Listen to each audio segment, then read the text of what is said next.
Hey everybody, and welcome back to another episode. Ethan with Hey Bucko Outdoors here today. Before we get started, please do me a huge favor. If you have not already, go ahead and smash that subscribe button. If you aren't subscribed, like, share, and comment really helps promote the channel and the algorithms, and I would really appreciate it. Today we're going to be going over 5 guns I think everyone should own. It's a pretty simple list. I'm going to go in the order I think you should probably get them, considering that you're a new gun owner, right? So number one, first and foremost, I think one of the best platforms to learn how to shoot, just to get the fundamentals down. Trigger pull, breathing, sight picture, all that is a good classic 22 long rifle. This is just a basic Ruger 1022.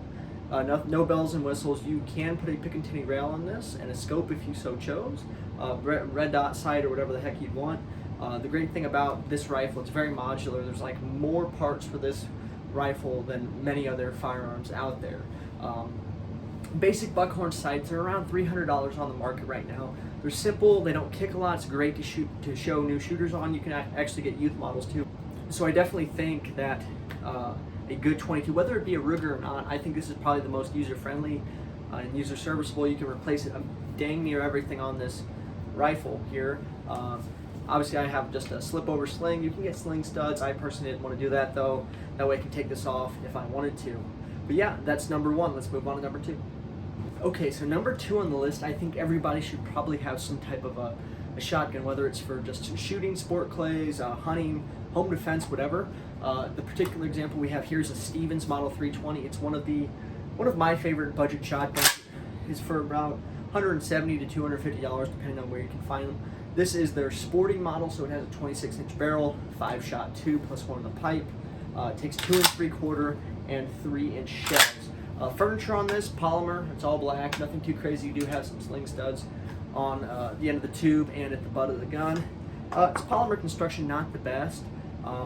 Can be worse though, so definitely not bad. I think it's probably one of the better beginning shotguns. Pretty smooth action, decent trigger pull, but having a shotgun, there's so many things. They're like literally the most versatile firearms out there. You can hunt anything from crows to moose with this gun. Just put a 3-inch slug in it and you can take down the biggest moose on the continent. So it's very versatile in that manner. You can get a 20-inch or an 18-inch barrel for this. Use it to defend your home if you decide that's something you want to do. So I definitely think having a shotgun is something that everyone should definitely do. If you're looking to get into firearms, they do make low recoil rounds, birdshot, buckshot, slugs. So if you are a little bit more recoil shy, you can start with 22, get your fundamentals down, and work up to something like this. Also, you can get a 20 gauge. 410 I would stick away from using for home defense, but it's definitely an option. Let's move on to number three. Number three would be any type of bolt action hunting or sporting rifle. Something a little bit bigger than the 22. This particular one is a Howa 1500 chambered in 6.5 Creedmoor. It is slightly modified. I do have a detachable mag in here, 5-shot. I do have a 3 to 9 by 44, 3.5 to 9 by 44. So definitely not a bad option. Something like this, you can get into a little bit longer range shooting. If you want to get into some different types of hunting, this definitely allows you to do that. 6.5, 308, 30-06, all great rounds to start off. If you're gonna just get one of these, say you want to get into hunting, I would go straight with the 308. Plenty of ammo available for hunting rounds. You have M80 ball surplus for just plinking. So definitely nothing bad there. This particular model though, something that's cool, it does have a threaded barrel, so if you want to put a suppressor or some type of muzzle device, you can definitely do that. Something like this is going to run you a little bit more expensive than those other two. This particular model I think was around $500, not including the upgrades. But definitely it's good to have, I think. Once you get a little bit more experience with firearms, something like this is just like a natural lineage of where you're going to want to take your hobby. You can shoot with this particular model. I think the farthest I've ever shot is 350. But then again, here in Missouri, we don't really have many ranges that can go out past that in a safe manner. But if you get a good rifle and you get some good work behind a scope, learn how to run it, learn how to sight it in just to your liking, there's plenty of options available. Remington, Savage, Ruger, all those guys have entry-level bolt actions for around the $500 price point, so definitely not a bad option. I'm a big fan of the Howas, excuse me. I like the quality and the craftsmanship. I think you find a lot better quality and craftsmanship in these rifles than you do in some of the American companies. This is a Japanese rifle, but honestly I've not had any issues with it. Dead nuts reliable, about 1 MOA. I would definitely look for something that has a guaranteed accuracy potential. I don't know if it's Ruger or Savage, but somebody has like a guaranteed 1 MOA. But basically 1 to 2 MOA. If you're shooting within 300 yards to hunt, you should be more than okay if you're using good ammo and you know what you're doing. You put your part into the rifle. All right, let's move on to number 4 is going to be any type of a modern sporting rifle, also known as AR-15s. They're just a very versatile firearm. So the actual firearm on this is the lower portion. YouTube doesn't like us disassembling firearms anymore, so I'm not going to do that on camera, but I'll make a separate video if you guys want to see that. Let me know in the comments below. So the great thing about ARs, you can literally use them for everything. You get one lower in a short action like this. You can shoot anything from 22 long rifle, 223, 300 blackout, 6.5 Grendel. The list goes on. It's just a very amazing and very user-friendly platform. Now they are a little bit more expensive, I will say that, but this particular one is I have an Arrow Precision upper and 300 blackout 16-inch upper. I've got a backup pair of iron sights along with a Romeo 5 red dot on here, just sitting on a Poverty Pony Anderson lower, forward grip, nothing, no bells and whistles, just strict get her done rifle. So something like this, you can build your own. I just typically like picking up an upper and a lower and a BCG charging handle. It's pretty simple. Typically you can probably get one even some gun shops sell them for like $500-600. So, but more than likely you're going to pay around the $700 to $1,000 price point if you want anything of decent quality.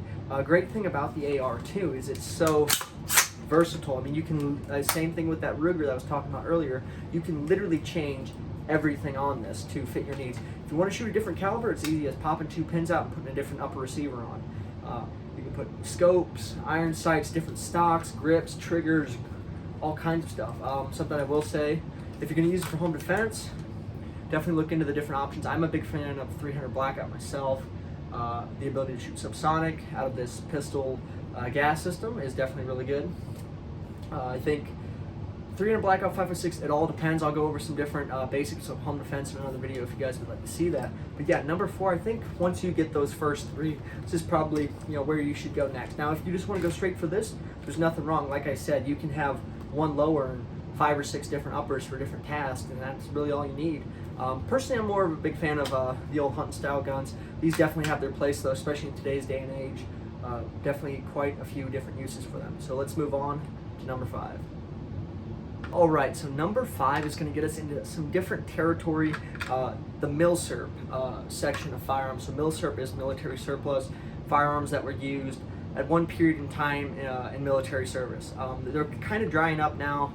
The heyday of military surplus is kind of over, but something that is still on the market, and it's not as in great quantity as it was a few years ago when they all came in from Italy, but the M91 Carcano. This is a different series of it. You have, instead of the bayonet attachment, you just have kind of a full stock. I forget what the designation is. I'll put it here if I can remember to do so. It's just a simple bolt action rifle. The only problem is right now we are having some issues getting ammunition in from Privy Partisan, which is the only, I believe, domestic ammunition, or not domestic, the only commercial ammunition producer for this caliber ammunition.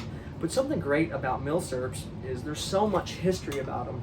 I mean, this particular one was produced in, I believe, 1917. Let me see if I can find that. Yep, 1917 marked here on the receiver. So this thing technically could have probably seen 2 world wars. Definitely an interesting piece of history. They're a lot of fun to shoot. And people will be like, well, if I can't find ammo, why should I get it? Well, these are going to dry up one day. Probably here soon, because, supply and demand, simple equation. The supply of these is going to run out, the demand's going up. So get this first, and if it has to sit in the safe for a couple of years, just keep it in good condition, and then whenever the ammo comes back on the market, pick yourself up a few boxes and take it out to the range. This is a great little scout rifle, deer rifle, not too bad of recoil. 6.5x52 is a very flat shooting round. You can either single load this, or you can put a Mannlicher style clip into the receiver here. I'll make a separate video going over all that. But definitely it's a cool piece of history. And the good thing is these are going between $200 and $300 right now. And this is probably a better quality than most rifles you'll pick up on the market today. Something this quality would probably cost you 3 times as much at least. So definitely something to keep in mind. A lot of these were used in the police service after the war, for the Italian police. A lot of them have seen combat in North Africa and Italy. So it's definitely something neat you can look into. It's not needed, but there's definitely a lot of minutia and stuff to get into with these. Okay, so that is the top 5 guns I think everyone should own. What do you guys think of this list? Is there anything I missed? Is there anything you would change about it if it was you doing the list? Let me know down in the comments below. I love hearing from you guys. I do my best to respond to each and every one of your comments. But yeah, that's my top 5 pick for the firearms everyone should own. Thank you guys so much for watching. Again, subscribe if you have not. Like, share, comment. Helps us out in the algorithms. And I'll see you guys on the next video.